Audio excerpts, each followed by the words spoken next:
வணக்கம் நேயர்களே, ஆயுத எழுத்திற்கு உங்களை வரவேற்பது நான் கார்கே. இந்தியா கூட்டணி அடுத்த கட்டத்தை நோக்கி நகரும் அப்படின்னு எதிர்பார்க்கப்பட்ட சூழல்ல இந்தியா கூட்டணியில் தொகுதி பங்கீடுகள் அந்தந்த மாநிலங்களில் உறுதியாகி வருகிறது. இந்த சூழலில் மேற்கு வங்கத்தில் காங்கிரஸுக்கு 2 சீட்டுன்னு திரிணாமுல் சொன்னதாகவும், அதை எதிர்த்து காங்கிரஸ் எங்களுடைய தயவு தான் மம்தாவுக்கு தேவை அப்படின்னு காங்கிரஸ் சொன்னதாகவும் வரக்கூடிய செய்திகள்லாம் ஒரு புறம் இருக்கக்கூடிய சூழலில் மேற்கு வங்கத்தில் அமலாக்கத்துறை அதிகாரிகள் தாக்கப்பட்டார்கள். அந்த சம்பவத்திற்கு காங்கிரஸும் தன்னுடைய கண்டனத்தை பதிவு செய்தது.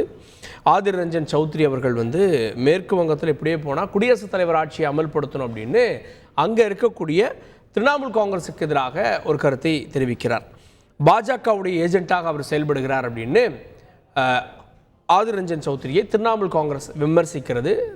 அதே போல் காங்கிரஸ் கட்சி மம்தாவை விமர்சிக்கிறது. அவர் தான் பாஜக ஆட்சிக்கு மீண்டும் வரணும், இடி போன்ற வழக்குகள் இருக்கிறது, அதனால் அவர் வரணும்னு நினைக்கிறாரு அப்படின்னு அவர்களை விமர்சிக்கிறாங்க. இதற்கிடையில் பீகாரில் நாங்கள் காங்கிரஸோடு நேரடியாக தொகுதி பங்கீடு செய்ய மாட்டோம் அப்படின்னு நிதிஷ்குமார் கூறியிருக்கிறார். நாங்கள் ஆர்ஜேடியோடு சேர்ந்து அவங்களோட தான் பண்ணுவோம், அவங்க வேணால் உள் ஒதுக்கீடு மாதிரி இதை கொடுத்துக்கிட்டோம் அப்படின்னு அந்த தொகுதி பங்கீடு நிலவரங்களில் அவர் அந்த மாதிரியான கருத்துக்களை தெரிவிக்கிறார். உத்தரப்பிரதேசத்தில் 65 இடங்களில் நிற்கப் போவதாக அகிலேஷ் யாதவ் அறிவித்திருக்கிறார். அப்போ காங்கிரஸ் மற்ற கூட்டணிகளுக்கெல்லாம் 15 இடங்கள் தானான்ற கேள்விகளும் ஏற்பட்டிருக்கிறது. ஆம் ஆத்மி கட்சி பஞ்சாபில் நாங்கள் தனித்து நிற்க ஆயத்தமாகி வர்றோம், இன்னும் அங்கே லோக்கலில் இன்னும் முடிவாகலை அப்படின்ற விஷயங்கள்லாம் கூறிக்கொண்டிருக்கிறார்கள். இந்த 3 மாநில தேர்தல் தோல்விக்கு பிறகு காங்கிரஸ் பிறகும் அதிக இடங்களை எதிர்பார்க்கிறதா? அதுதான் பிரச்சனைக்கு காரணமா?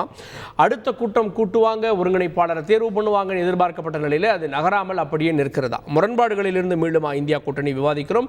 சிறப்பு விருந்தினர்களோடு பாரதிய ஜனதா கட்சியிலிருந்து செய்தி தொடர்பாளர் வழக்கறிஞர் திரு குமரகுரு அவரை நிகழ்ச்சிக்கு வரவேற்கிறேன். அதே போல வலதுசாரி ஆதரவாளர் திரு ரமேஷ் சேதுராமன் அவர்கள், அவரையும் நிகழ்ச்சிக்கு வரவேற்கிறேன். திமுக தரப்பிலிருந்து மருத்துவர் செய்தி தொடர்பாளர் டாக்டர் சஃபி சுலைமான், அவரையும் நிகழ்ச்சிக்கு வரவேற்கிறேன். நான் முதல்ல சஃபி அவர்கள்ட்ட, இந்தியா கூட்டணி ஆரம்பத்தில் 2019 அதற்கான முயற்சிகளாக மேற்கொள்ளப்பட்டாலும் கூட அடுத்தடுத்த கட்டங்களை நோக்கி நகரும்னு பார்த்தா ஜானேர்னா முளை சறுக்குதுன்ற மாதிரி ஒரு கூட்டம் போயிட்டு வந்தால் இன்னொரு 2 இடங்களில் சண்டை நடக்கிறது. அடுத்த கட்டத்தை நோக்கி ஏன் நகராமல் இருக்குது? அனைவருக்கும் முதலில் வணக்கம்.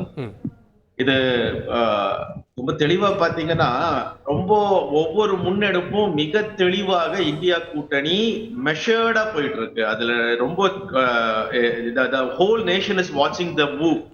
ஒவ்வொரு மூவும் கரெக்டா பண்ணிட்டு இருக்காங்க.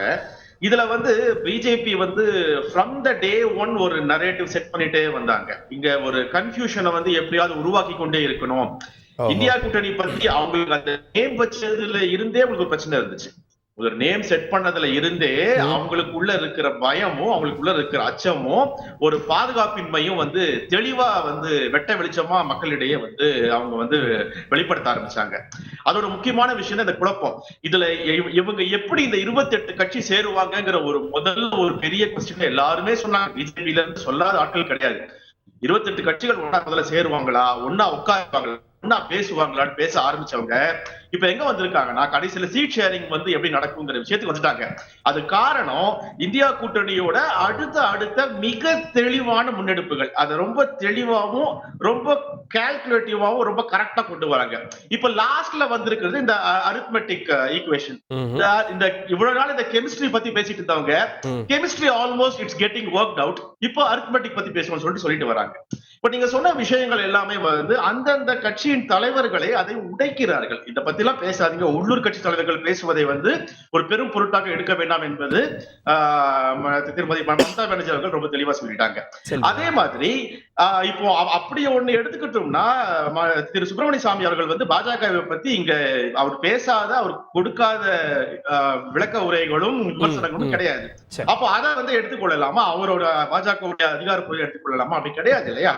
அதே மாதிரி இவங்களுடைய ஒவ்வொரு விஷயமும் பாத்தீங்கன்னு வச்சுங்களேன், ஆன் த டே 1ல இருந்து இவங்களுக்கு ஒரு கோஆர்டினேஷன் நடக்குமா, கோஆர்டினேட்டர் செட் பண்ணுவாங்களா, காமன் விமன் ப்ரோக்ராம் என்னது இவங்களால இந்த மாதிரி ஒவ்வொரு மீட்டிங்கா இவங்களை எப்படியோ கனெக்ட் பண்ண முடியும்னு சொல்லிட்டு ஆல்மோஸ்ட் 4 மீட்டிங் முடிச்சாச்சு, 5வது மீட்டிங் ப்ரிப்பேர் ஆகி கொண்டிருக்காரு.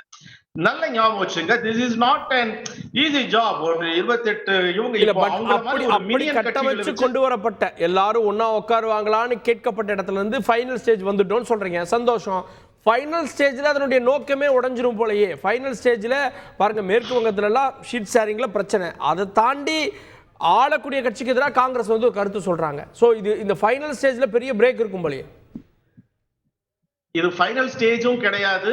இனிமேல் இருக்கக்கூடிய விஷயங்களை தொகுத்து இப்ப என்னெல்லாம் நாம அடுத்த இதை நோக்கி இலக்கை நோக்கி போக போயிடும் என்பதுதான் ஃபைனல் ஸ்டேஜ்ங்கிறது.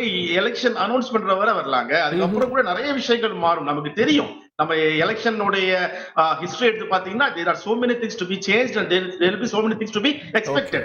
அப்போ இந்த மாதிரி ஒரு விஷயத்தை கட்டமைக்கிறதுல பாஜக ரொம்ப தெளிவா இருக்குது. ஏன்னா அவங்களுக்கு இப்பவுமே அந்த அச்சம் வந்து விட்டது. நம்ம கிட்ட இருக்கிற கட்சிகள் எல்லாம் சின்ன சின்ன துப்படா மினியன் கட்சிகள், 30 நாமும் தனியா ஒண்ணு நிக்கல, 39 38 கட்சிகளோட உட்கார்ந்து இருக்கோம். ஆனா இவங்க கூட இருக்கிறது எல்லாமே பெரிய பெரிய கட்சிகளா இருக்கிறது. எல்லாம் பாஜக ரோல் இல்ல. இன்னைக்கு மோதி கொண்டிருப்பது இந்தியா கூட்டணியினுடைய கட்சிகள். இதுல பாஜக இந்த சண்டையை மூட்டி விடுதுன்னு நினைக்கிறீங்களா? இல்ல, பாஜக மூட்டி விடுறது நீங்க சொல்றதை விட இதனுடைய நரேட்டிவ் செட் பண்ணது அவங்க தான் ஃபர்ஸ்ட். இவங்க சேர மாட்டாங்க, இவங்களுக்குள்ள பிரச்சனை வரும், இவங்களுக்குள்ள சீட் ஷேரிங் ப்ராப்ளம் வரும், இத திரும்ப திரும்ப தொடர்ச்சியா சொல்லிக் கொண்டிருக்கிறது அவங்க தான். இப்போ அதனால நீங்க இதுல அப்சர்வ் பண்ணி பார்க்க வேண்டியது ஒரே விஷயம் தான். இப்போ சீட் ஷேரிங் விஷயமாகட்டும், அடுத்தடுத்த விஷயங்களாகட்டும், இதை பத்தி இந்தியா கூட்டணி மிக தெளிவாக முன்னெடுக்க போகிறது. அடுத்தடுத்த நகர்வை அவங்க பாத்துக்க போறாங்க. Okay okay right. நம்ம கேட்போம் இந்த நேரத்தில் திரு குமரகுரு அவர்கள்ட்ட. ஆரம்பத்திலேருந்தே அவங்க சேர மாட்டாங்க அப்படின்னு பாஜக சொன்னது. சேர்ந்தார்கள், கடந்தார்கள், 4 மீட்டிங் போயிருச்சு. 4 மீட்டிங் உட்கார்ந்த போதும் இது போல சில சலசலப்புகள்லாம் வந்தது, கடந்து தான் வந்தாங்க. இதை பெரிய பிரச்சனையாக பார்க்கணுமா? மேற்கு வங்கத்தில் 2ஆம் தலைவர்கள் பேசிக்கிறாங்க, செய்கிறாங்க, இதை வச்சு இந்தியா கூட்டணியை பிரேக் ஆயிடுச்சுன்னு சொல்லிட முடியுமா? பேசிக்காக ஒரு விஷயம் புரிஞ்சுக்கணுங்க. இதில் சகோதரர் தப்பாக நினச்சிருக்காரு. நாங்கள் சொல்கிறது இந்த கூட்டணிகள் சேராதுன்னு நாங்கள் சொல்லலை, இந்த கூட்டணிகள் சேர முடியாதுன்னு சொல்கிறோம். ஏன்னா பேசிக்காக ஒரு விஷயம் புரிஞ்சுக்கணும், மக்களுக்கு புரிகிற மாதிரி சொல்லணும்னா, தமிழ்நாடு மட்டும் பார்த்தீங்கன்னா தமிழ்நாட்டில் இந்த இந்த இந்த இம்பேக்ட் யாரும் பேச மாட்டாங்க. என்ன காரணம்னா, தமிழ்நாட்டில் இருக்கிற எல்லா கட்சிகளும் ஒரு பக்கம் இருக்குது. இந்திய கூட்டணியில் இருக்கிற அத்தனை கட்சியுமே இங்கே திமுக கூட்டணியில் இருக்குது, வெளியில் இல்லை. அதனால் இங்கே யாருக்கும் தெரியல. தமிழ்நாடு மட்டும்தான் ஒரே ஸ்டேட்டு கடந்த 60 வருஷமாக 2 தேசிய கட்சி, எந்த தேசிய கட்சியுமே ஆளுங்கட்சியாவோ எதிர்கட்சியாவோ இல்லாத ஒரே ஸ்டேட் தமிழ்நாடு. அதனால தமிழ்நாட்டில் இரு துருவமாக இருக்கிற அதிமுக திமுக இப்பவும் பிரிஞ்சுதான் இருக்கு, இங்கே தமிழ்நாட்டில் பிரிஞ்சுதான் இருக்கு. அதனால அவங்களுக்கு ஒன்றும் தெரியல. ஒரு உதாரணத்துக்கு சொல்லணும்னா, இப்போ அதிமுகவும் திமுகவும் டெல்லியில் போய் கை கோத்துட்டாங்க வச்சுங்க. இப்போ எடப்பாடி அவர்களும் ஸ்டாலின் அவர்களும் கை தூக்கி இருந்தாங்கன்னா அதனோட இம்பாக்ட் தமிழ்நாட்டில் எப்படி இருக்கும்? மக்கள் மத்தியில், மக்கள் தொண்டர்கள் மத்தியில் எப்படி இருக்கும்? நாங்கள் அதை தான் சொல்கிறோம். நீங்கள் என்ன பண்ணுறீங்கன்னா, நீங்கள் எதுக்காக சேர்றீங்கன்னா, மோடிங்கிற ஒரு மனிதனை வெல்றதுக்காக யார் யார் சேர்றீங்க? திமுக அதிமுக சேர்ந்து எப்படி இருக்கும்? அது மாதிரி அங்கே ஆம் ஆத்மியும் காங்கிரஸும், கொடுமை என்னன்னா சிபிஐயும் சிபிஎம்மும் காங்கிரஸும் அங்கே கேரளாவில் சேர்றோன்றது ரொம்ப மோசமான விஷயம் நடக்காது. எதுக்கு சொல்றேன்னா, கேரளா மிகப்பெரிய ஒரு குற்றச்சாட்டு வைக்கிறது என்னன்னா, அந்த ட்வின் மர்டர்ஸ் சொல்லக்கூடிய காங்கிரஸ் யூத் காங்கிரஸ் 2 கொலை பண்ணதில்ல சிபிஐ கேரளால இல்ல, அவங்க ஃபார்முலா அப்படி கேரளால 2 பேருமே நிக்க போறாங்க. இப்போ நீங்களே சொல்லிட்டீங்க 2 பேரும். ஆம் ஆத்மி என்ன சொல்றாங்கன்னா, பஞ்சாப்ல நாங்க யாருக்குமே ட்ரக் நாங்க போக மாட்டோம், தனியா நிக்க போறோம்ன்றாங்க. நான் என்ன சொல்றேன், அவங்க தனியா நிக்கிறாங்க. அங்க தனியா நிக்கிற காங்கிரஸும் ஆம் ஆத்மியும் டெல்லியில ஒன்னா நிக்க முடியுமான்னு கேட்டா தொண்டர்கள் இணைய மாட்டாங்க. ஏன்னா ஒண்ணு புரிஞ்சுக்கங்க, அதிமுக திமுக ஏன் உதாரணம் சொல்றோம்னா, எந்த 2 கட்சியிலுமே பல பேர் உயிர் தியாகம் செஞ்சிருக்காங்க கட்சி வளர்க்கறதுக்காக. இவங்களால இவங்க குற்றச்சாட்டுகள்ல 2 பேரும் ஒன்னாக முடியாது. அதே மாதிரி தான் எல்லா இடத்துலையுமே சிபிஐயும் காங்கிரஸும் சிபிஎம்மும் இரு துருவங்கள், அவங்க சேர முடியாது. என்னன்னா இவங்க எல்லாரும் ஏன் சேர்றாங்கன்னு நம்ம சொல்றோம், மக்கள்கிட்ட சொல்றோம்னா, தயவுசெய்து பிடிச்சிக்கங்க, இவங்க எல்லாமே ஒன்னா சேர்றாங்கன்னா என்ன காரணம்? ஒரு மாமனிதனை வீழ்த்துவதற்கு. அப்படி சேரக்கூடாதுங்க, கொள்கை ரீதியாக சேரணும். கெமிஸ்ட்ரின்னு சொன்னார், கெமிஸ்ட்ரி தானே சொல்லிட்டு இருக்கோம். அருமையா சொன்னீங்க. வெஸ்ட் பெங்காலில் என்ஃபோர்ஸ்மெண்ட் டைரக்டர் ஆஃபீஸர்ஸ் அடித்த விஷயத்துல தான் அது ரஞ்சன் சௌத்ரி சொல்றாரு. அவர் கெமிஸ்ட்ரி, அதுதான் கெமிஸ்ட்ரி. நாங்கள் எங்கேயுமே 14 சீட்டு கேட்டாங்க, இவங்க 2 சீட்டு குறைச்சிட்டாங்கிறது எங்க வேலை கிடையாது. அது அவங்க பிரச்சனை, உள் பிரச்சனை. நாங்கள் எங்க சொல்றோம்னா, இங்க ஒரு குடியரசுத் தலைவர் ஆட்சியை நீங்க அமல்படுத்தணும்னு சொல்லக்கூடிய ஒரு காங்கிரஸ் வெஸ்ட் பெங்காலில் திரிணாமுல் காங்கிரஸ் எதிர்த்து அவங்க 2 பேரும் டெல்லியில் அவங்க 2 பேரும் வேணா பார்த்துக்கலாம், வேற வழி இல்லாம. ஆனா கீழே இருக்கிற தொண்டன் இருக்காங்க பாருங்க வெஸ்ட் பெங்கால்ல, அவங்க எப்படி ஒன்னா சேர முடியும்? நம்ம இதற்கு முன்பு இந்திரா காந்தியை வீழ்த்தின போது அனைத்து கட்சியும் ஒண்ணு சேராதுன்னு தான் இருந்தது. சேர்ந்தார்கள், வீழ்த்தினாங்கல்ல, அது பெரிய உதாரணம் இல்ல சார்? நல்ல கேட்டீங்க. அங்க எங்கேயாவது திமுக அதிமுக ஒன்னா சேர்ந்தாங்களா? ஒரு ஸ்டேட்ல 2 எதிரும் புதிருமான கட்சி ஒன்னா சேர்ந்து ஜெயிச்சுதா? நான் இப்பவும் சொல்றேன், மதிமுக, விடுதலை சிறுத்தைகள், கம்யூனிஸ்ட், காங்கிரஸ் எல்லாம் ஒன்னா இருக்காங்க. ஏன்னா இவங்க எல்லாரும் அப்படியே இந்தி கூட்டணியில் இருக்காங்க. அதனால இங்க இம்பாக்ட் தெரியல. நான் சொல்ற மாதிரி வேறு வேறு கூட்டணியில் இருந்து பாருங்க, அது மாதிரி எல்லா ஸ்டேட்லயுமே இருக்குது. புரிஞ்சுக்குங்க, எல்லா ஸ்டேட்லயுமே இது நடக்குது. நாங்க இப்பவும் சொல்றேன், அண்ணன் கூட கொச்சிப்பாரு, நாங்க எங்க பிரச்சனை அது அலையன்ஸ் நாங்க பாத்துக்கிறோம். நான் அலையன்ஸ்க்காக போல, நீங்க சீட்டு விட்டு கொடுக்கலாம், நீங்க அவங்க எடுத்துக்கலாம், அதெல்லாம் வேலை. தொண்டர்கள் இணைய மாட்டாங்க அதுங்கிறது தொண்டர்கள் இணைய மாட்டாங்கன்னு கவலைப்பட வேண்டியது இந்தியா கூட்டணி தலைவர்கள் ஒன்னா உட்கார்ந்துட்டாங்களேன்னு கவலைப்பட வேண்டியதா பாஜக. நீங்க ஓட்டு டிரான்ஸ்ஃபர் ஆகாது, நீங்க ஏன் பாஜக ஏன் காங்கிரஸுக்காக வருத்தப்படுது? இல்ல நீங்க என்ன கூப்பிட்டு வச்சு கேட்கறதுனால, நீங்க என்ன கேட்டதுனால சொல்றேன். நாங்களே வந்து இது இல்ல, நீங்க தலைவர்கள் சுயநலவாதிகள் அப்படின்னு சொன்னா என்ன நோக்கத்துக்கு ஒண்ணு சேர்ந்திருக்காங்க? தொண்டர்கள் ஒண்ணு சேர மாட்டாங்கன்னு ஏன் அந்த கவலை பாஜக? நான் இப்ப சொன்ன நேத்துங்க, ரொம்ப தூரம் இல்ல, நேத்து பினராயி விஜயன் எதிர்த்து என்ன பேசிருக்காங்க கேளுங்க. காங்கிரஸ் கட்சி இந்த ஆட்சி வந்து எங்க தலைவரை அரெஸ்ட் பண்ணிருக்காங்க அப்படின்னு. அந்த உள்ளுக்குள்ள இருக்கிற 2 பேரும் ஜெல் ஆக மாட்டாங்க. அதனால இந்த எதுக்கு சொல்ல வரேன்னா, ஜெல்லானா சந்தோஷம், ஆகலனாலும் எங்களுக்கு ஒண்ணும் இல்லை. ஆனா எதுக்கு சொல்ல வந்த மக்களுக்குன்னா, இவங்க கூடினது யாருக்காகன்னா, இந்த கொள்கையை நாங்க நிலைநிறுத்த போறோம், இந்தியாவை வல்லரசாக்க போறோம்ன்றது இல்ல. இந்த மோடிங்கிற ஒருத்தர் எப்படியாவது எல்லாம் சொல்றது பாருங்க, எங்களோட முதல் நோக்கம் பாஜகவை வீழ்த்துவது. இல்ல மோடி எதிர்ப்புல தான் ஒண்ணு சேர்ந்திருக்காங்க. பாஜக கொண்டு வந்த திட்டம் இருக்கு பாருங்க, இது சரியான திட்டம் இல்ல. அந்த திட்டத்துக்கு மாற்று திட்டம் வந்து எங்கள் ராகுல் காந்தி இருக்கு. அந்த மாதிரி செயல் திட்டத்தை கொண்டு வரது இவர மாதிரி ஒருத்தர் கொண்டு வாங்கன்னு சொன்னா பரவாயில்ல. எங்களுக்கு தூங்கி எழுந்துடணும் யார் என்னன்னா, மோடி இருக்கக்கூடாது, பிஜேபி இருக்கக்கூடாது அப்படிங்கிறதுக்காக எல்லாரும் சேர்ந்தீங்கன்னா அது ரொம்ப நாள் நிற்காதுன்னு சொல்றேன். கேட்போம். நான் திரு இதயதுல்லா அவர்கள் இணைந்திருக்கார், காங்கிரஸ் கட்சியினுடைய மூத்த தலைவர். திரு இதயதுல்லா, மேற்கு வங்கத்தில் ஏதோ எதிர்கட்சியை விமர்சிக்கிறீங்க அப்படின்னு பார்த்தா, கூட்டணியில் இருக்கக்கூடிய கட்சியவே கடுமையாக விமர்சித்து ஆட்சியவே கலைச்சிருங்கன்னு போயிட்டீங்களே, என்ன கூட்டணி எதுவும் வேற எதுவும் மாற்றங்கள் இருக்கா? 3வது அணி உருவாகிறதோ? இவ்வளோ நேரம் சகோதரர் பேசினார், பிஜேபி குமரகுரு நினைக்கிறேன், அன்பு தம்பி பேசினார். இந்த ஆடு நனையுதுன்னு ஓனாய் கவலை பிடிச்சான். அதுதான் நீங்கள் மறைமுகமாக 2-3 வார்த்தை சொன்னீங்க. அதை பற்றி உங்களுக்கு என்னங்க கவலை அப்படின்னு சொல்லி கேட்டீங்க நீங்களும். நான் என்ன கேட்குறேன், ஒரே கட்சியாக இந்தியா அவங்களுக்கு இருந்துடலாமே, ஏன் பல கட்சி இருக்குது? கொள்கைகள் வேறு. இப்போ கூட்டணி வாஜ்பாய் ஆட்சியிலையும் கூட்டணி இருந்துச்சு. அப்போ அதுக்கு முன்னே டாக்டர் மன்மோகன் சிங் ஆட்சிலையும் கூட்டணி இருந்துச்சு. அதுக்கு முன்னே வந்து ஏற்கனவே விபி சிங் கூட்டணி. நீங்களே கேட்டீங்களே, எப்படி ஜனதா கட்சின்னு ஒரே நாளில் உருவாச்சு, அவங்க எப்படி எலெக்ஷன் நின்று இந்திரா காந்தியை இழுத்துனாங்கன்னு கேட்டீங்க, ஞாபகம் இருக்கா? மாதிரி எதுவும் நடக்க முடியும் கேட்குறது. அதே நேரத்தில் நாங்கள் வேறு கட்சியாக இருக்கோம். மேற்கு வங்காளத்தில், கேரளாவில் வேறு கட்சி தான். எங்களுக்குள்ள கொள்கை உண்டு. மாநில அடிப்படையில் மாநில ஆட்சியை பிடிக்கிறதுல எங்களுக்குள்ள பிரச்சனை உண்டு, இல்லை நாங்கள் மறுக்கவே இல்லை. இப்படி இருந்தவங்கெல்லாம் போய் ஒன்றா சேர்ந்து இதுவரை 3 வெற்றி கூட்டங்களை போட்டு முடிச்சிட்டாங்க. 3 கூட்டத்தில் உட்காந்தாங்களா இல்லையா? கம்யூனிஸ்டும் காங்கிரஸும் உட்காந்தாங்க இல்லையா? மம்தா பானர்ஜியும் காங்கிரஸும் உட்காந்தாங்க இல்லையா? ஆம் ஆத்மியும் காங்கிரஸ் உட்காந்தாங்க. இவ்வளவுதான், ரொம்ப சிம்பிள். அதாவதுங்க, ஒரு குடும்பம் இருந்தா அண்ணன் தம்பி எல்லாரும் ஒரே கொள்கையில் இருக்கணும்னு அவசியம் இல்லை. ஒருத்தர் ஒரே குடும்பத்தில் ஒருத்தர் அதிமுக இருக்காரு, ஒருத்தர் திமுக இருக்காரு, ஒருத்தர் காங்கிரஸ் இருக்காரு. அப்ப கூட பிஜேபில இல்ல. இந்த 3 கூட்டங்கள்ல தொகுதி பங்கீடு பத்தி பேச்சுவார்த்தையே வரல. பேசுறப்பதான் பிரச்சனை வருது. ரொம்ப சிம்பிள். மாநிலங்கள்ல அடிச்சுக்கிறாங்க. ரொம்ப சிம்பிள். இப்ப முதல்ல நாங்க என்ன பண்ணிருக்கோம்னா, அந்தந்த கட்சி ஆய்வு செய்து இன்னைக்கு 5 குழுக்களை காங்கிரஸ் அமைச்சிருக்கு. இந்தியா முழுக்கும் 6 மாநிலங்கள் 8 மாநிலங்களுக்கு ஹரீஷ் நிறவரை எங்கள் தமிழ்நாட்டில் யார் ஜெயிக்கணும், எங்களுக்குள்ள யாரை தேர்ந்தெடுக்கலாம், எத்தனை தொகுதி வாங்கலாம்னு நாங்கள் முடிவு பண்ணுறோம். 2வது, அகில இந்திய அளவில் ஒரு குழுக்களை உருவாக்கியிருக்காங்க. ஒவ்வொரு மாநிலத்திலையும் பஞ்சாப்ல எத்தனை காங்கிரஸ் எடுத்துக்கிறது எப்படி பண்ணுறது சொல்லி. ஆனால் இன்னும் மேற்கு வங்கத்தில் எடுக்கவே இல்லை. அதுக்கு முன்னதாகவே அங்கே இருக்கக்கூடிய கீழ்நிலை தலைவர்கள் நாங்கள் 2 கொடுப்போம் 4 கொடுப்போம்னு சொன்னனால ஒரு பேச்சு வந்துருச்சு. இந்த சண்டைங்கிறது வந்து கணவன் மனைவி சண்டை போடுவாங்க இல்லையா, பகலில் சண்டை போடுவாங்க, நைட்டில் கூடிக்குவாங்க, இந்த மாதிரி நினச்சிக்கோங்க. அதனால் சண்டை என்பது வேறு கொள்கை இருப்பதனால் வேறு கட்சிகளாக நாங்கள் இருக்கிறோம்.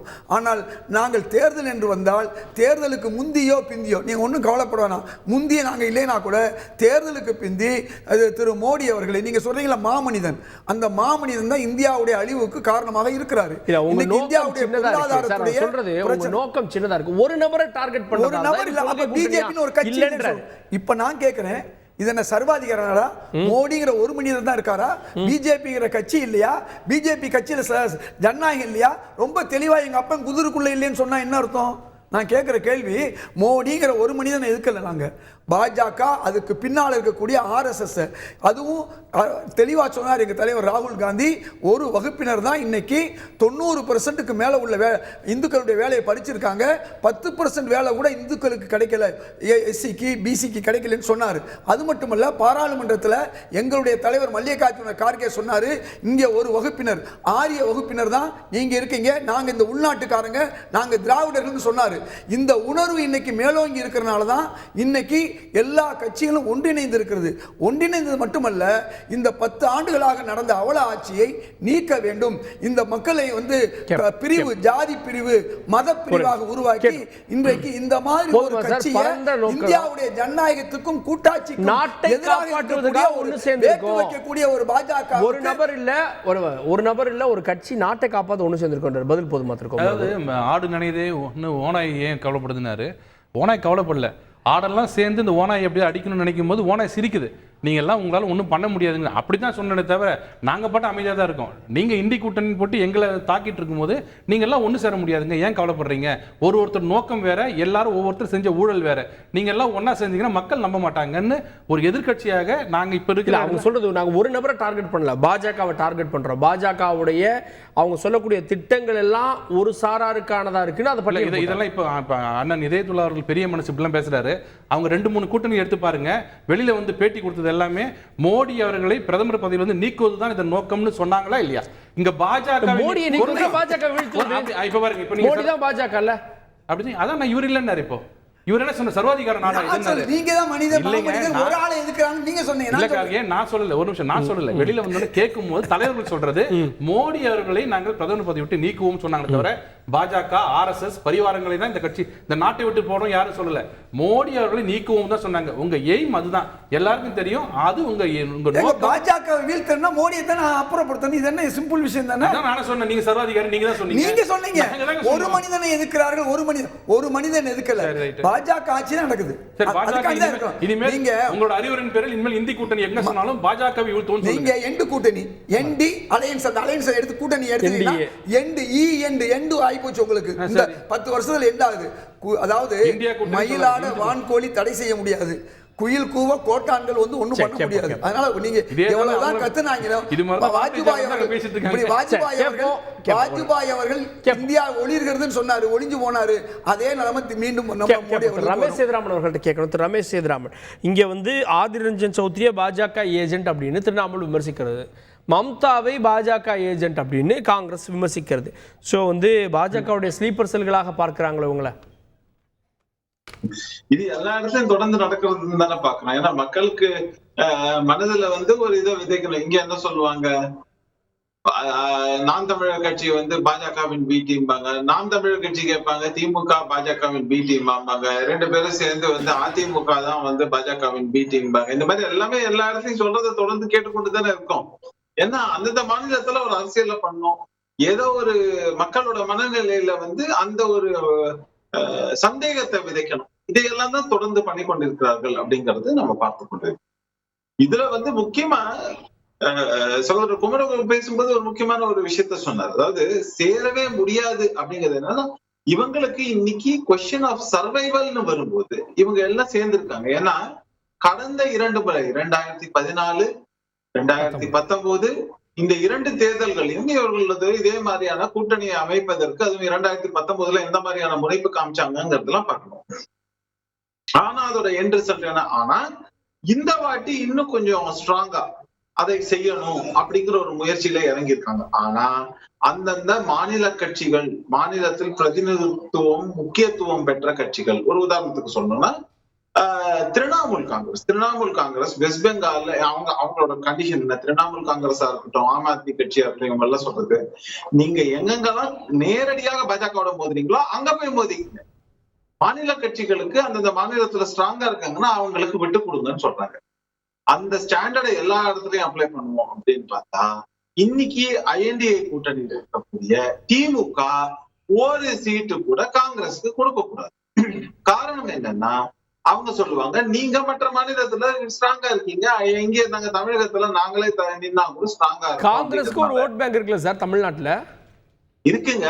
நீங்க ஓட்டு டிரான்ஸ்ஃபர் பண்ணுங்க, நாங்க மத்த இடத்துல எங்களுக்கு எங்கெங்கெல்லாம் ஓட்டு இருக்கும் அப்படின்னு நினைக்கிறோமோ அங்கெல்லாம் டிரான்ஸ்ஃபர் பண்றோம் அப்படின்னு கூட ஒரு வார்த்தையை சொல்லுவாங்க. இப்ப மற்ற மாநில கட்சிகள்லாம் அதை தானே சொல்றாங்க. அதனால இத அந்த லாஜிக்கை இங்க அப்ளை பண்ணா எப்படி பொருந்துங்கிறது தான் நான் சொன்னேன். அடுத்த முக்கியமான விஷயம் இப்ப அதுதான். இப்ப வெஸ்ட் பெங்காலை தாண்டி மமதாவால பெரிய ஓட்டு டிரான்ஸ்ஃபர், நார்த் ஈஸ்டர்ன் ஸ்டேட்ஸ்ல மேபி இங்க அங்கன்னு கொஞ்சம் கொஞ்சம் ஓட்டு இருக்கலாம், அதையெல்லாம் நாங்க கொடுக்கணும்னு சொல்லாங்க அப்படின்ச்சு.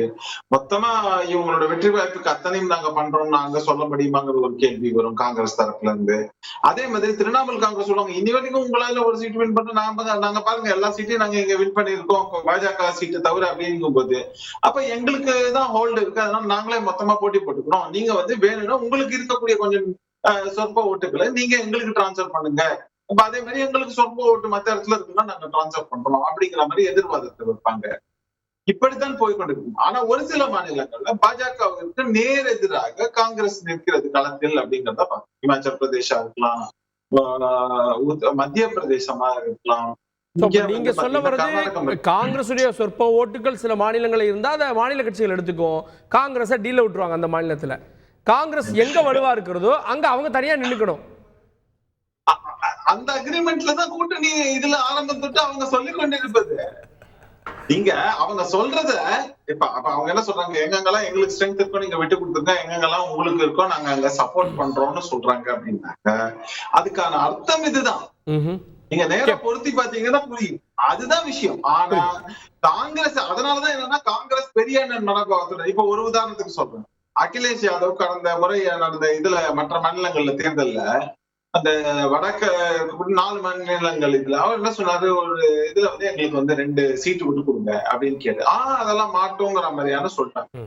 அதுல கடைசியில என்ன ஆச்சு நிலைமை, எப்படி இருந்தாலும் பாஜக வெற்றி பெற்றதுங்கிறதெல்லாம் வேற விஷயம். ஆனா இங்க எந்த மாதிரியான ஒரு நகர்வு, அப்போ உங்களாலே வெற்றி பெற முடியல, தனித்து நின்று நேரம் எல்லாம் வாங்கிடுவேன்னு சொன்னீங்க, உங்களுக்கும் நிலைமை தான், அதனால நீங்க 10ஓட 11 தான் அப்படிங்கிற நிலைமையில நீங்க ஒண்ணும் தலைமை கூட்டணிக்கு தலைமை எல்லாம் சொல்லிக்க கூடாது, வேணா கன்வீனர்ன்ற அளவுல வச்சுக்கலாம் அப்படின்னு வேணா அந்த கூட்டணியில இருக்கக்கூடிய மற்ற கட்சிகள் சொல்லுவாங்கன்னு பார்ப்போம். மாநில அளவில் தொகுதிகளை பங்கிட்டுக் கொள்ளலாம் அப்படின்னு திமுக தரப்புல தான் அந்த ப்ரப்போசல் வைக்கப்பட்டது கடந்த மீட்டிங்ல. இப்போ மாநில அளவில் பேசுறப்ப தான் இவ்வளவு பிரச்சனைகள் வெடிக்கிறது. பேசாம மத்திய அளவில் உட்காந்து பேசிட்டு இந்த பிரச்சனைகள் இருக்காதுல, தலைவர்கள்லாம் போறப்போ ஒன்னா உட்காந்து அதையும் ஃபைனல் பண்ணிட்டா பிரச்சனையே இருக்காதுல்ல. அது எப்படி நம்ம உதாரணமா மாநில சுயாட்சியை பத்தி இவ்வளவு தீவிரமா பேசக்கூடிய திராவிட முன்னேற்ற கழகம் அந்த மாதிரி ஒரு ஒப்பந்தத்துக்கு நாம வரக்கூடிய வாய்ப்புகள் இல்லை இல்லையா. அதே நேரத்துல மாநில சுயாட்சியை நாடு முழுதும் பாதுகாக்க வேண்டும் என்றால் இப்படி ஒரு தீர்மானம் தான், இப்படி ஒரு வகையான விதிமுறை தான் நாம் அக்செப்ட் பண்ணி ஆகணும். இல்லைன்னா இப்போ இருக்கிற மாதிரி டிக்டேட்டர்ஷிப் தான் நடக்கும். இப்போ நம்ம பாஜகவை சேர்ந்த அண்ணன் குமரகுரு அவர்கள் சொல்லும் போது மோடி எனும் மாமனிதரை, மோடி எனும் நல்ல மனிதரை வீழ்த்ததான் சொன்னார் இல்லையா. அதுல ஒரு சின்ன திருத்தம், மோடி மாமனிதர் நல்ல மனிதர்லாம் இங்க பேச்சு கிடையாது. டிக்டேட்டர்ஷிப் யார் நடத்துறாங்களோ அந்த டிக்டேட்டர்ஷிப் நடத்தக்கூடிய ஆள் சுப்பிரமணிய சாமியாக இருந்திருந்தாலும், நம்ம தமிழ்நாட்டை சேர்ந்த திரு எல் முருகனா இருந்திருந்தாலும் இந்தியா கூட்டணி அவங்க எதிர்க்கதான் செய்யும். அதற்காக தான் இந்த கூட்டணி ஃபார்ம் பண்ணது. சோ டிக்டேட்டர்ஷிப் தான் பிரச்சனையை தவிர டெமோக்ரஸி அண்ட் கான்ஸ்டிடியூஷனை பிரிசர்வ் பண்ண வேண்டிய முக்கியமான கட்டத்தில் இது இருக்கிற மாநில கட்சிகளும் இருக்கிற எதிர்கட்சிகளும் இருக்கக்கூடிய நிர்பந்தம் தவிர இதுல மோடி எனும் நல்ல மனிதர் மாமனிதர் எங்க இருந்து வந்தார்னு புரியல எனக்கு. சோ இந்த டிக்டேட்டர்ஷிப் இல்லாம இருந்து டெமோக்ரஸியை பிரிசர்வ் பண்ணி கான்ஸ்டிடியூஷனுடைய அந்த விஷயங்களை அவங்க பிரச்சனை எல்லாம் கொண்டு போயிருந்தாக்கா இது மாதிரி யாருமே பேச வேண்டிய அவசியம் இல்லாம இருக்கும் இல்லையா. சோ இந்தியா கூட்டணி சேர்ந்து இருக்கிறதுக்கான முக்கியமான காரணம் டெமோக்ரஸிய ஜனநாயகத்தை காப்பாற்றக்கூடிய ஒரே நோக்கம் தான். நீங்க கேட்ட மாதிரி மாநில கட்சிகள் அவங்களுடைய விஷயங்களை கூட்டணி சார்பா பேசக்கூடியது ஒரு நல்ல முன்னெடுப்பு தானே. இப்ப அதுல சில கான்ட்ரோவர்சியல் வரலாம், பல விஷயங்கள் வரலாம், அதையெல்லாம் மீறி தான் ஒரு கூட்டணி ஃபார்ம் ஆகும். This is history, this is electoral ஹிஸ்டரியே இதுதான். அந்த நேரத்துல பாத்தீங்கன்னா இவங்களுக்கு பயம் இல்லைன்னா இவ்வளவு இடியை வச்சும் சிபிஐ வச்சும் வச்சுக்கிற கூட்டணி கூட இவங்க இவ்வளவு இந்த இந்தியா கூட்டணியை பயமுறுத்த வேண்டிய அவசியமே இல்லையே, இவங்க இதெல்லாம் செய்ய வேண்டிய அவசியமே இல்லையே, தொடர்ச்சியா பண்ணிக்கிட்டு இருக்காங்க.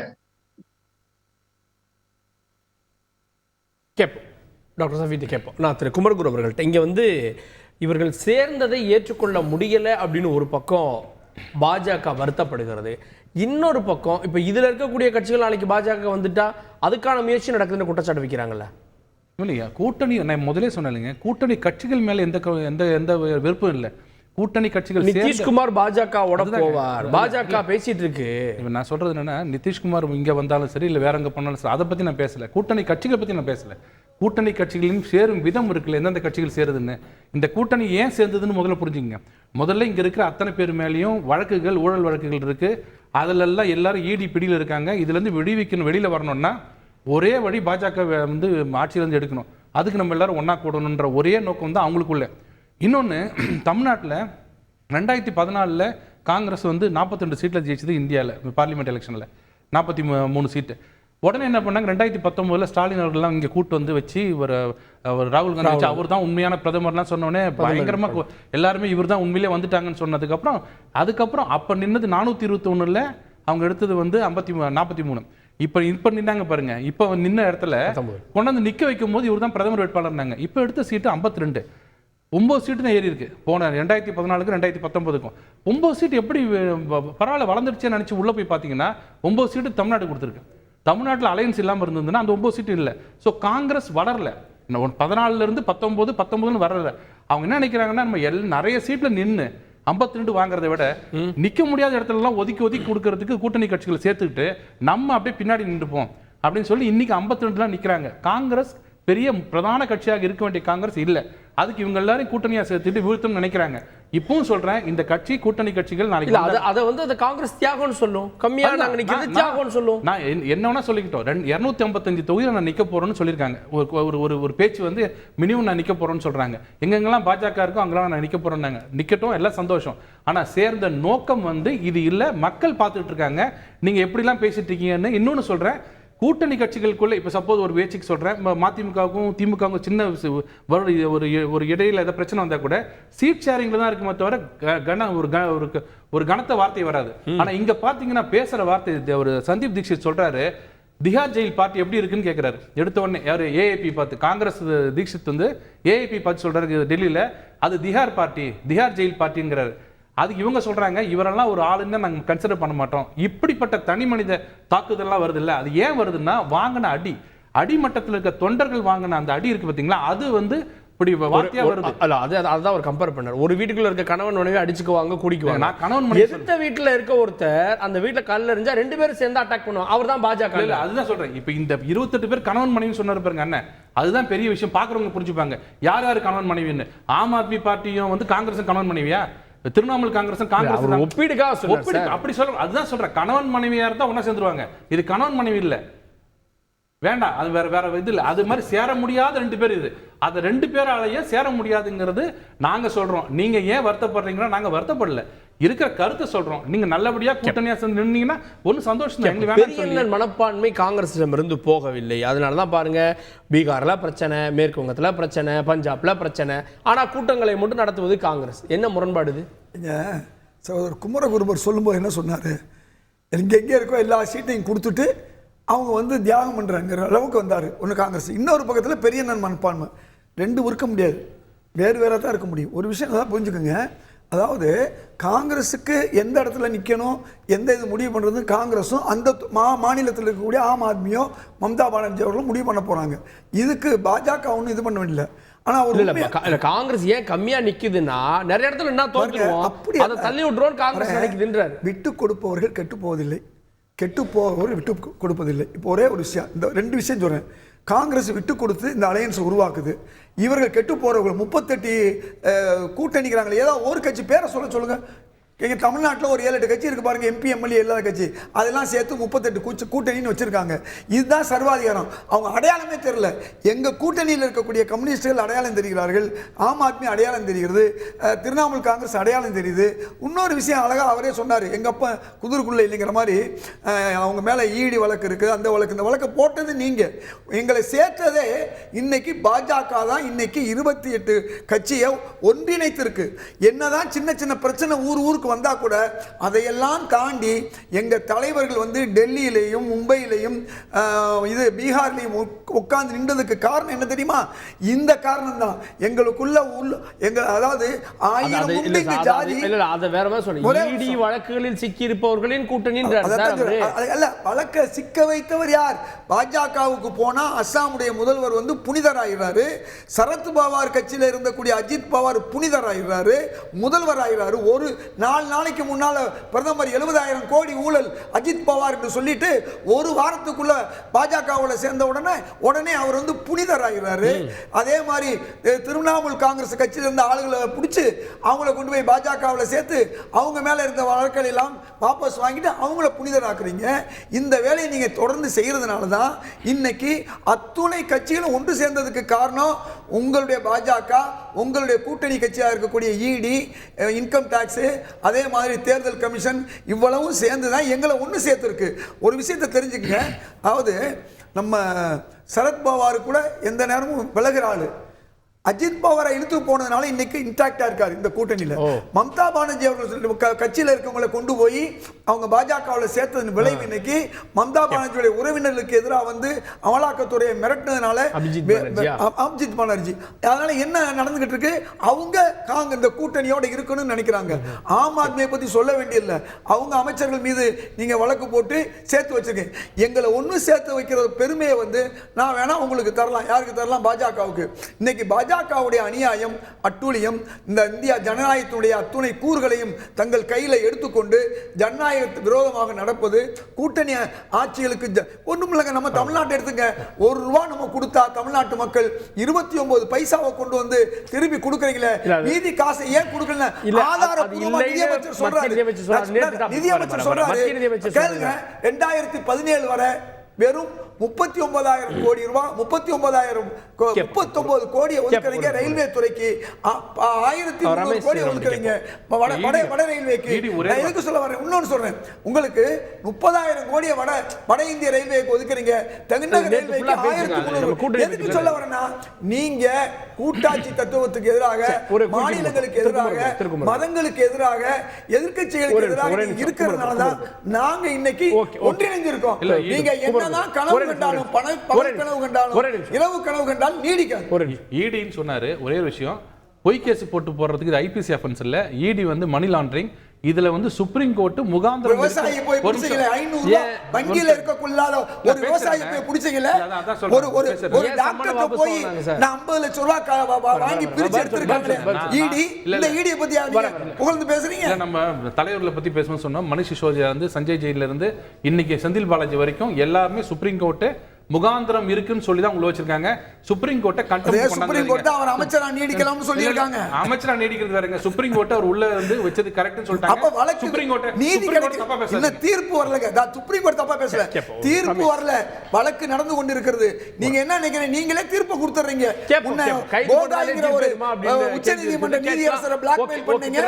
இப்ப இருக்கக்கூடிய நீதிமன்றங்களை நீங்க பிளாக்மெயில் பண்றீங்க. ரமேஷ் சேதுராமன், இந்த கூட்டணி கட்சிகளே அவங்க வந்து ஒன்றா இல்லாமல் விலகி போகக்கூடிய சூழல் ஏற்பட்டாலும் ஈடியோ இல்லை மத்திய அரசோ பாஜகவோ தொடர்ந்து இவங்களை டார்கெட் பண்ணுது. அதுதான் இவங்களை திரும்ப திரும்ப ஒன்றா இருக்க வைக்குது. அரவிந்த் கெஜ்ரிவால் கைது செய்யப்படுவார் அப்படின்ற மாதிரி பரபரப்பு கிளம்பியது. ஆம் ஆத்மி வெளியே போக நினைச்சாலும் போகாது. திருவண்ணாமலையில் பல பேர் ஈடி வழக்கில் சிக்கியிருக்காங்க, அவங்க வெளியே போகணும்னு நினைச்சாலும் முடியாது, காங்கிரஸோடு இருந்தால் ஆகணும். இந்த நிர்பந்தத்தை பாஜகவே ஏற்படுத்துகிறதோ இவங்க ஒன்றா இருக்கணும்னு? சர்வைவபிலிட்டின்னு சொன்னேன் இல்லையா, அதுதான் விஷயம். ஒண்ணு. ரெண்டாவது, சகோதரர் திமுக சகோதரர் பேசும்போது சொல்றாரு, மோடி இந்த சர்வாதிகாரமாக நடந்து கொள்கிறார். கடந்த காலங்களெல்லாம் அவர் மறந்துட்டாரு. இவங்க கட்சி தலைவரே வந்து என்ன சொன்னார், நான் சர்வாதிகாரியாகவும் மாறுவேன் தான் சொன்னாரு. அது எப்படி இன்று நடந்து கொண்டிருக்கிறது எல்லாத்தையும் நம்ம பார்த்து அது கட்சிக்குள்ளே வந்துட்டாலும் அப்புறம் என்னங்க, அதுவும் ஆட்சிக்குள்ளே கட்சிக்குள்ளேயே வந்து டெமோக்ரஸியை மெயின்டைன் பண்ண முடியல. மக்களை வந்து சர்வாதிகாரியாக அடக்குவதுதான் தவறு. கட்சிக்குள்ள வந்து அவங்க செய்யக்கூடிய தவறுகளை சுட்டி காட்டுறது தவறு கிடையாது சார். சர்வாதிகாரம் மாறலாம், ஆனா ஆட்சி பண்றக்கூடிய ஆள் வந்து மக்களை சர்வாதிகாரியாக அடக்க கூடாது, அடக்கி இல்ல. இங்க எப்படி மக்கள் அடக்கப்பட்டாங்கன்னு சொன்னா அதே மாதிரி அப்படிதான் சொல்லணும். இங்க மக்கள் எப்படி அடக்கி ஆளப்பட்டிருக்கிறார்கள் அங்க ஒண்ணும் கிடையாது. சாமானியர்கள் அதே மாதிரிதான் இருக்காங்க. இங்க என்ன அணுகுமுறை ஏவப்பட்டிருக்குங்கிறது எனக்கு புரியல. முடிச்சுங்க ரமேஷ் சார், முடிச்சுங்க. சரி, அல்ல அது ஒண்ணு.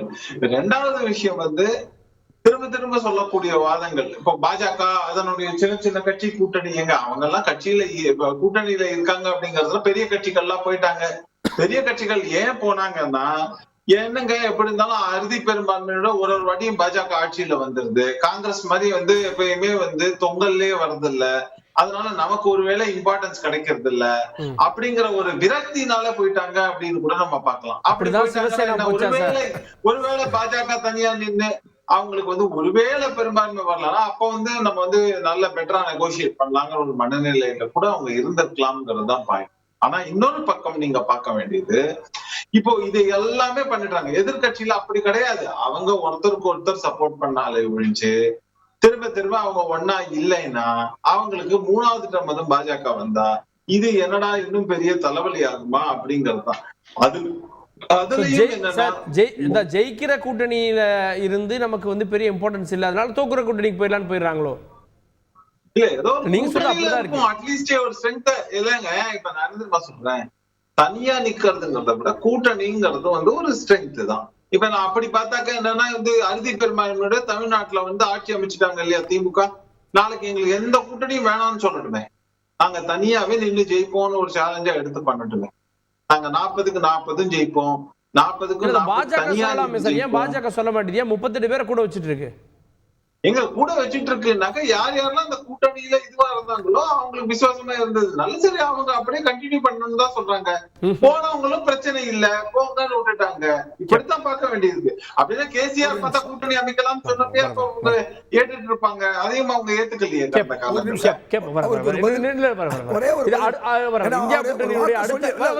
ஒரு வார்த்தை சொல்லி இருக்காரு, எங்கள்கிட்ட ஏன் பெரிய கட்சியெல்லாம் போச்சுன்னு சொல்லி ஒரு தவறான தகவல் சொன்னார். மெஹபூபா முஃப்திங்க கட்சியோட கூட்டணி சேர்ந்து அவங்கள நிர்மூலமாக்குனீங்க. பஞ்சாப்ல வந்து நீங்கள் அகாலிதளத்தை கூட்டு சேர்ந்து விவசாயிகளுக்கு எதிரான போனதுனால அவங்க ஓட்டெல்லாம் போய் அவங்கள நிர்மூலமாக்கிட்டீங்க. லோக்தளம்னு ஒரு கட்சியை கூட சேர்ந்து அவங்கள ஒண்ணுமூலமாக்குனீங்க. சிவசேனையை ஒன்று சேர்த்து சிவசேனையை 2-3 ஆக்கிட்டீங்க. இது அது மட்டும் இல்லை, பீகார் நிதிஷ்குமாருக்கு நீங்கள் கொடுத்த துன்பம் வேற. இதுதான் உங்களை விட்டு எல்லா கட்சியும் போச்சு. அதிமுகவை அடிமை கட்சியாக நடத்துனீங்க. அவங்க இன்னைக்கு கொஞ்சம் திமிரி வெளியே வந்திருக்காங்க. உண்மையா பொய்யான்னு கேட்போம். இந்தியா திரு சஃபி, அடுத்த கூட்டம் எப்போது? ஏன்னா ஒருங்கிணைப்பாளரை இன்னும் தேர்வு பண்ணல. அடுத்தது காமன் மினிமம் ப்ரோக்ராம் இருக்கிறது, தொகுதி பங்கீடுகளை இன்னும் முழுமைப்படுத்த வேண்டியிருக்கிறது. இப்போ நேரம் தான் ஓடிட்டு இருக்கு. இந்தியா கூட்டணி அடுத்ததாக நகர்வதாக தெரியவில்லையே. நீங்கள் தான் அப்படி நினைச்சுக்கிறீங்கன்னு நினைக்கிறேன், நேரம் ஓடிட்டு இருக்குன்னு சொல்லிட்டு. ஏன்னா உள்ள என்ன நடக்க வேண்டியுமோ தேர்தலை நோக்கி மிக துரிதமாக மிக தெளிவாக நான் முதல் சுற்றுல சொன்ன மாதிரி நடந்து கொண்டிருக்கிறது. அடுத்த கூட்டம் 19 சொல்லியிருக்காங்க. அதுக்குண்டான முன்னேற்பாடுகள் நடந்து கொண்டிருக்கிறது. இப்போ மீண்டும் சொல்றேன், சர்வாதிகாரத்தை எதிர்க்க வேண்டும் என்றால் இது போன்ற மக்கள் நல எண்ணம் உள்ள பல தலைவர்கள் ஒன்றிணைய வேண்டும். அதுதான் இன்றைக்கு நடந்து கொண்டிருக்கிறது. ஏன் சர்வாதிகாரம் சொல்லிட்டு ஒரு கேட்டாங்க, சர்வாதிகாரம் இல்லைன்னு சொல்லிட்டு.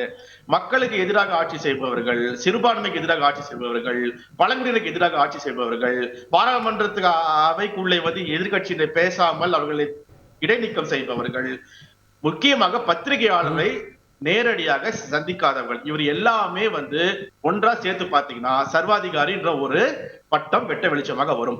சோ சர்வாதிகார விஷயத்தை எதிர்க்க வேண்டும் என்றால், ஜனநாயகத்தை காக்க வேண்டும் என்றால், இது போன்ற பல நல்ல பெரிய ஆளுமைகள் ஒன்றாக இணைய வேண்டும். அதற்குண்டான முன்னெடுப்பை இந்தியா கூட்டணி மிக சிறப்பாக எடுத்திருக்கிறது. அதனுடைய அடுத்தடுத்த நகர்வுகள் மிக தெளிவாகவே இருக்கிறது. நாட்டு மக்களும் அந்த கூட்டணியுடன் இணைந்திருக்கிறார்கள். இதுதான் உண்மை. Okay sir, Kumaraguru. இன்கம்பன்சின்றது எப்பவுமே எல்லா கட்சிக்கும் நார்மலாக வரக்கூடியது. ஆனால் 2014 280 2019 தனித்தன்மையா 303. அப்போ அந்த ஆன்டி இன்கம்பன்சி மாறி வருது. இதுதான் அவங்களுக்கு கடைசி தேர்தல் இந்த எதிர்கட்சிகளுக்கு. இதை விட்டுட்டோம்னா அவங்களோட சர்வைவிலே கஷ்டமாயிடும். அதனால எப்படியாவது 2024 யார் கூட வேணாலும் சேருவோம், எதை குடிச்சா பெத்தும் தெரியும்வாங்களே, எதை வேணா பண்ணுவோம், ஆனா அவங்களை எதிர்க்கணும் அப்படின்னு. ஏன்னா இந்த தடவை நாங்க தான் வரப்போறோம். மக்கள் மத்தியில் ஜென்ரல் பப்ளிக் யாரை கேட்டாலும் ஆன்டி இன்கம்பன்சி எங்கேயுமே கிடையாது, அது எல்லாருக்கும் தெரியும். அப்ப அவங்களோட கணக்கு 40% வாங்கின கட்சிகள் ஒரு பக்கம், 60% வாங்கினவர்கள் இன்னொரு கூட்டணியில் இருக்கிறது. அப்ப அது போலரைஸ் ஆச்சுனாலே ஓட் டிரான்ஸ்ஃபர் ஆனாலே அது மாதிரி இந்த செஃபாலஜியில் அது மாதிரி கிடையாது, நீங்க சொல்ற மாதிரி கிடையாது. 60 வாங்கினா 40 வாங்கினாங்கன்னா 60 ஒன்றா சேர்ந்தாங்கன்னா அது 30 ஆயிடும். ஒருத்தருக்கு ஒருத்தர் பிடிக்காது, நீ எனக்கு பிடிக்காது நான் அவனுக்கு போடுறேன்னு.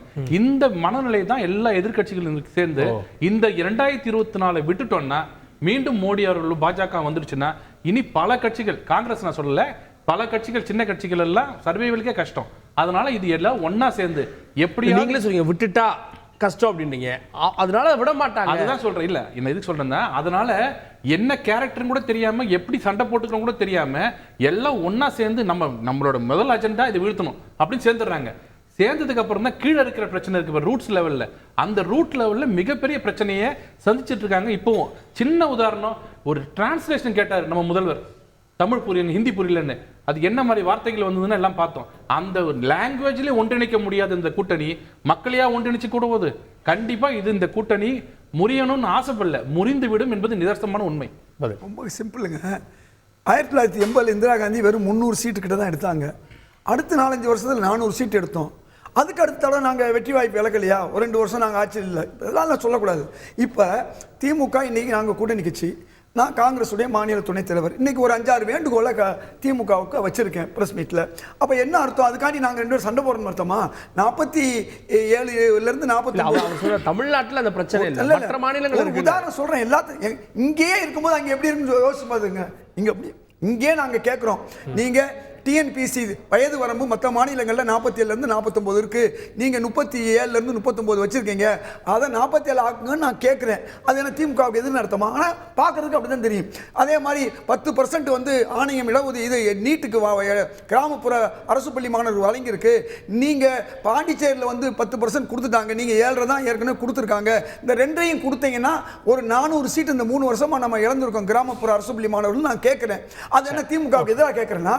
அது மட்டுமல்ல, உங்களுக்கு வந்து தமிழ்நாட்டில் 26 மாநிலங்களையும் ஹஜ் இல்லம் தனியா இருக்கு அரசாங்கத்துக்கு, நமக்கு இல்ல, நீங்க அதை கொடுங்கன்னு கேட்கறதுனால அதை நான் எதுக்குறேன்னு அர்த்தமா? அது மட்டுமல்ல, இன்னைக்கு பேரறிவாளனையும் அந்த 6 பேர் இலங்கை சேர்ந்தவர்களையும் நீங்க தொடர் பரோல்ல விட்ட மாதிரி ஆளுநர் கையெழுத்து போடுறதுக்கு முன்னால இந்த 37 பேரையோ அல்லது 20 பேரையோ நீங்க தொடர் பரோல்ல விடுங்கன்னு சொல்லி நான் இன்னைக்கு பிரஸ் மீட்ல கேட்டிருக்கேன். அப்படின்னா எனக்கு திமுகவுக்கு சண்டை நடத்தமா? ஒரு கட்சி இன்னொரு கட்சி வேறு கட்சியா இருப்பதனால தான் கோரிக்கைகள் வைக்க முடியுது. அதனால நான் கேட்கிற சொல்றது, ஒவ்வொரு மாநிலத்திலும் வேறு வேறு கொள்கைகளை வைத்திருக்கக்கூடிய கட்சிகள் ஒன்று சேர்ந்து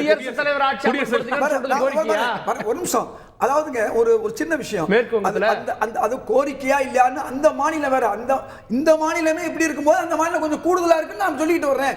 ஆனா சண்டை போட்டாலும் இங்க பாருங்க, சாதாரண கிராமத்தில் சொல்லுவாங்க, அதாவது ஆட்டுக்கறி ஆக்குனா அடிச்சுக்குவாங்க, கோழிக்கறி ஆக்குனா கூடிக்குவாங்கன்னு. மாநிலத்தில் சண்டை போடுவாங்க.